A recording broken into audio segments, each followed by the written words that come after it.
Berbicara terkait dengan The Fed, kita ketahui ada potensi The Fed menaikkan suku bunga acuan hingga mencapai 4 kali di tahun 2022 ini. Namun seperti apa pandangan Anda terkait dengan hal ini? Ya memang, kita lihat Fed, inflasi di Amerika ini sangat tinggi. Jadi ini yang menyebabkan Fed sepertinya kok agresif gitu ya. Tapi tentunya mereka sebelum menaikkan suku bunga, mereka harus menyelesaikan dulu proses QE tapering ya. Kita prediksi mungkin Q1, tahun ini itu akan selesai proses QE tapering-nya. Dan kalau tekanan inflasinya masih persisten tinggi, Fed kemungkinan akan menaikkan suku bunga. Dan selain Fed sebenarnya banyak negara lain yang juga sudah mulai menaikkan suku bunga karena tekanan inflasi ya. Jadi ini fenomena baru yang kita hadapi saat ini dan kita tentunya harus waspada akan dampaknya terhadap pemulihan ekonomi Indonesia. Walaupun saya yakin Bank Indonesia akan very data dependent ya. Mereka akan sangat memperhatikan variabel-variabel ekonomi sebelum memutuskan respon kebijakan moneternya dan suku bunganya gitu. Baik, Budian, jika benar nanti The Fed menaikkan suku bunga acuan mereka hingga mencapai 4 kali, seperti apa Anda melihat kebijakan ini akan diikuti oleh Bank Indonesia? Apakah BI juga akan agresif dalam menaikkan suku bunga acuan di tahun 2022 ini?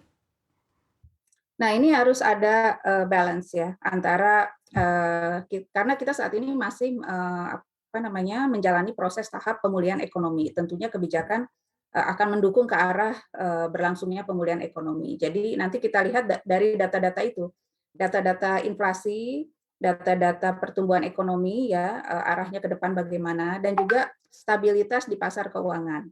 Saya pikir kalaupun ada kemungkinan kenaikan suku bunga itu tidak akan besar ya, dan juga BI juga masih memiliki instrumen-instrumen kebijakan lain untuk mendorong pemulihan ekonomi seperti misalnya kebijakan makroprudensial gitu ya, kebijakan-kebijakan di sistem pembayaran, di sistem keuangan.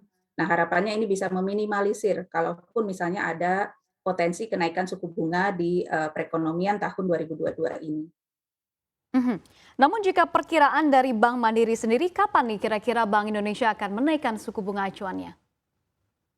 Oke, ini bergantung banyak hal ya, terutama dari sisi kebijakan Fed-nya terlebih dahulu. Fed kita perkirakan proses tapering-nya akan selesai di Q1 atau Q2 gitu ya.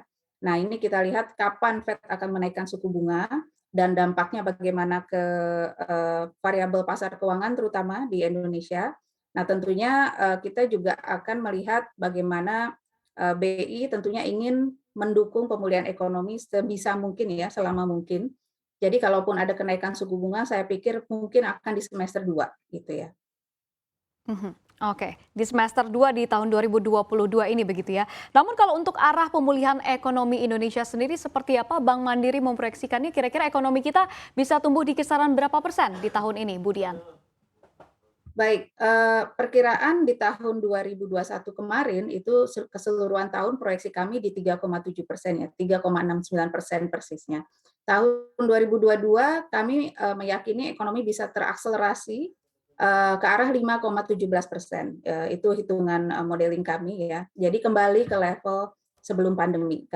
Ini tentunya on the back of assumption vaksinasinya terus berlanjut dan juga penanganan COVID-19-nya ya bisa tetap dikendalikan ya, supaya kita tidak memasuki PPKM yang ketat lagi, sehingga pemulihannya kemungkinan bisa mencapai ke 5%, seperti level sebelum pandemi. Untuk informasi lebih lengkap dan berita terkait, klik link yang ada dalam deskripsi. Dan jangan lupa untuk install aplikasi CNBC Indonesia di App Store dan juga Play Store. Jangan lupa subscribe ya.